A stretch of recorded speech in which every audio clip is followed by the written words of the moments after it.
Now, monsoons may hit the national capital region, but it is raining mayhem on the roads. Rain lashed parts of Delhi-NCR and its adjoining areas, including Noida and Gurugram. Gurugram, in fact, cars were seen floating on the roads as rainwaters collected around houses. In fact, due to incessant downpour, waterlogging was reported from low-lying areas, creating quite some problems for commuters. A bus was also seen stuck in waters for quite a long time in Mahipalpur area. In many places, traffic was also diverted.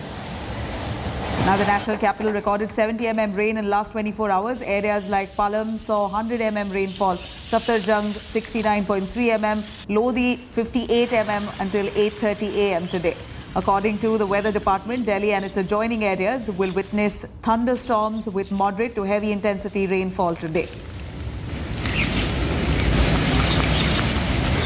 इस वक्त मैं दिल्ली के पुल Prahladpur underpass पर मौजूद हूं और आप देख सकते हैं जो ये पूरा अंडरपास है पूरी तरीके से बंद हो चुका है।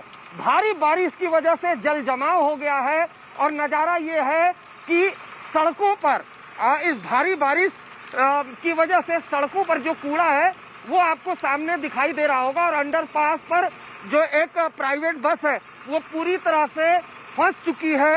हर साल बारिश की वजह से इसी तरीके से पुल प्रहलादपुर जो अंडरपास है वो पूरी तरह से डूब जाता है और अगर आप देखें तो हमारे घुटनों की तरफ पानी है।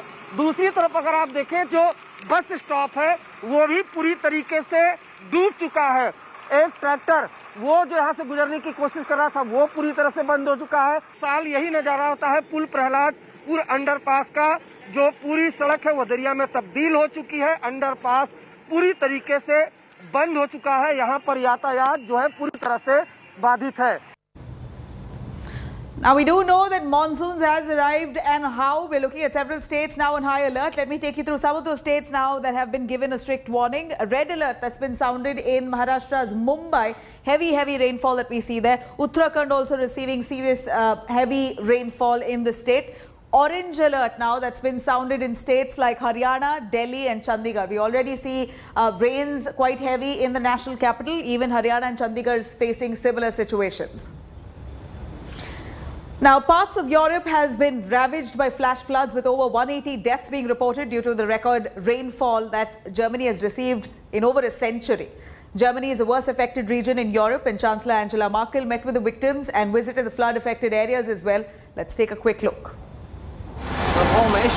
Angela Merkel has described flooding that has devastated parts of Europe as terrifying after seeing for herself the destruction in one town. Germany's Chancellor visited Schuld on Sunday, where roads have been washed away, the sanitation system is submerged, and phone and internet networks are either down or unusable. Her visit came as the death toll across Europe caused by record rainfall and floods hit 187. 157 of those are in Germany. Es ist erschreckend. Ich will fast sagen, die deutsche Merkel said there was no word in the German language to describe the scale of the devastation, as she promised swift financial aid. She also said governments would have to get better and faster in their efforts to tackle the impact of climate change. The European floods, which began on Wednesday, have mainly hit the German states of Rhineland-Palatinate and North Rhine-Westphalia, as well as parts of Belgium. Entire communities have been cut off, without power or communications. As efforts continued on Sunday to track down missing people, flash floods hit a district of Bavaria, turning roads into rivers, sweeping away vehicles and killing at least one person. Hundreds of rescue workers are looking for survivors in the area which borders Austria. Around 110 people have been killed in Germany's worst hit district, Ahrweiler, to the south of Cologne. Police say more bodies are expected to be found there as the floodwaters recede. Now, heavy rains and flash floods have wreaked havoc in multiple parts of Europe and Turkey and China. Hundreds of people have lost their lives in floods. Many households have also been reduced to debris in Germany and Austria, as you saw. While floods have broken bridges in China, let me take you through all those visuals coming in from across. Broken houses in Germany, landslides in Turkey, Cars underwater in Austria, overflowing rivers washing away bridges in China, and heavy rains wreaking havoc across Asia and Europe. Parts of Germany wreaked by flash floods over the last week. The town of Schul has been one of the worst hit regions,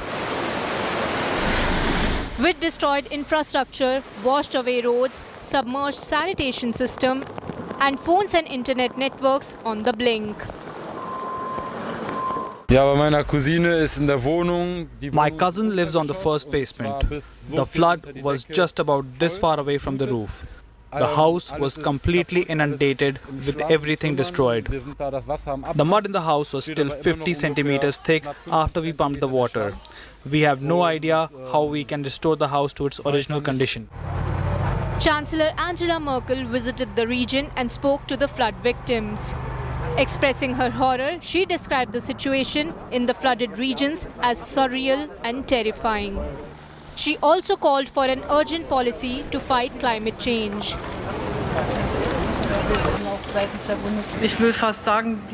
The lessons are none other than what we already knew. We have to hurry. We have to get faster in our fight against climate change. And I believe that European Union is working on just that. The fact that we will be the first continent to be carbon neutral by the middle of the century is something that matters. And yet, the second lesson is just that we must also pay great attention to adapting to this. The situation is equally dire in Austria after record rainfall. Homes have been reduced to rubbles, furniture and rubble dotting the streets. Many shops had to be cleaned after being swamped with slush. Yesterday there was water everywhere, up to our knees, and now we just have to clean up. In Turkey, rescue divers raced against time to search for missing people after rains triggered flash floods and landslides in Rise. At least 6 people died and 2 were missing. Torrential rain in China's Yixian County of Boding City led to overflowing of rivers and damage to the bridges. Half of a key bridge was washed away. Bureau Report, India Today. Now, a top Lashkar-e-Taiba commander and another terrorist were gunned down in Jammu and Kashmir's Shopian area after fierce gun battle. Now, the slain terrorists have been identified as Abu Akram of the LAT outfit. One more terrorist identified as Majid Iqbal. Abu Akram was a top Lashkar-e-Taiba commander and was active in the valley since 2017. He has been responsible for a number of terror crime cases, including attacks on killings of police, special forces and civilians. In fact, the forces recovered incriminating materials, including arms and ammunition from the encounter site. A search and combing operation is currently underway.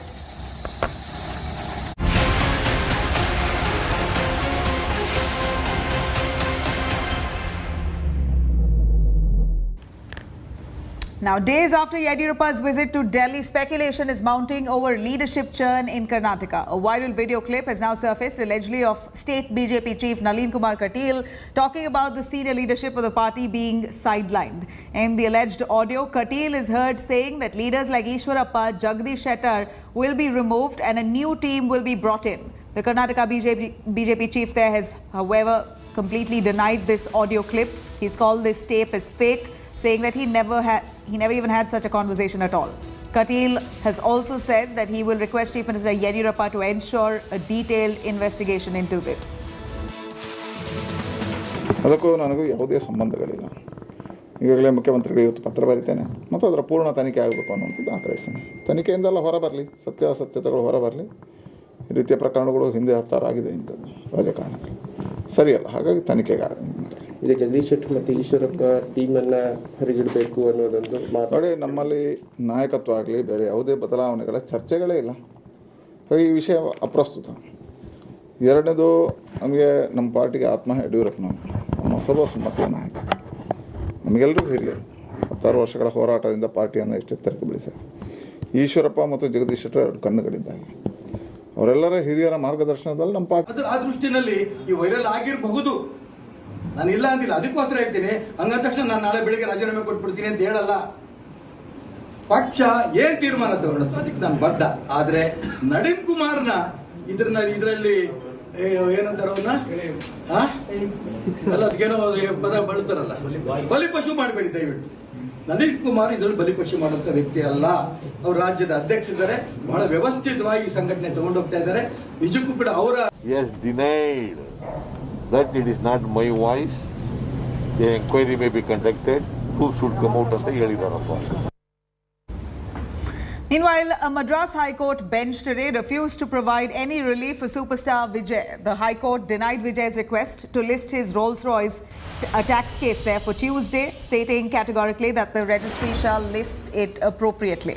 Now, the bench, after hearing the matter, referred the case to the tax bench, claiming that it was wrongly listed before them. Now, last week, the single-judge bench dismissed Vijay's plea, fined him of 1 lakh rupees for not paying entry tax for his Rolls-Royce Ghost.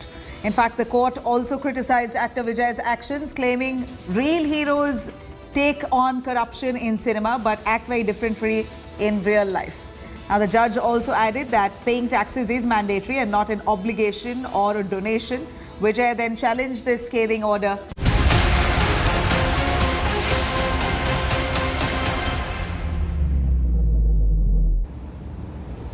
Now, with less than a week for Tokyo Olympic Games to begin, the city is now witnessing protests over fear of the mega sporting event turning into a super spreader event.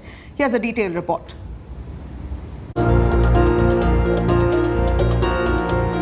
Days to go for the Olympics, and cases of COVID in the Olympics village has got locals concerned.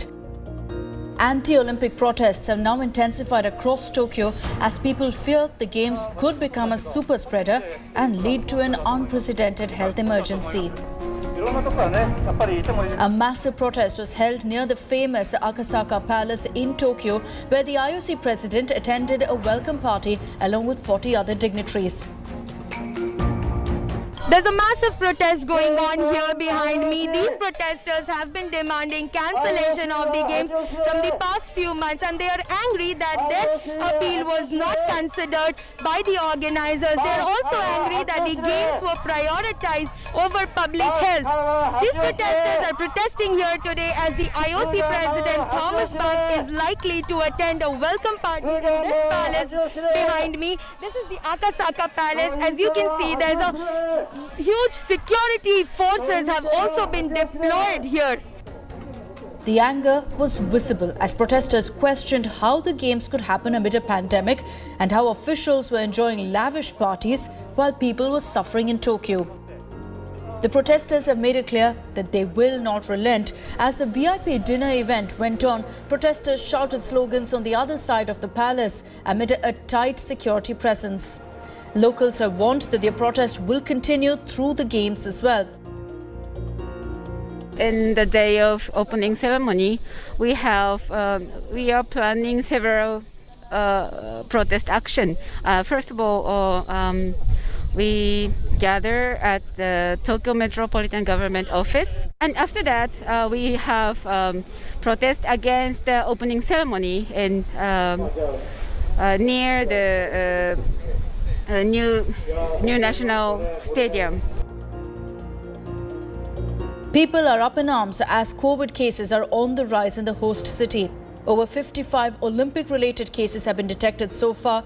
2 of the cases were detected inside the athletes' village. Several countries have also sent their contingents to Tokyo already while following all COVID norms. This includes India. Our first contingent has already touched down in Tokyo. There has been already 55 Olympic-related COVID cases in Tokyo. In fact, some of the cases were found inside the Games village. The Indian contingent is also here in Tokyo already. In fact, some of them are inside the Games village too. Paulami Burman from Tokyo for India Today.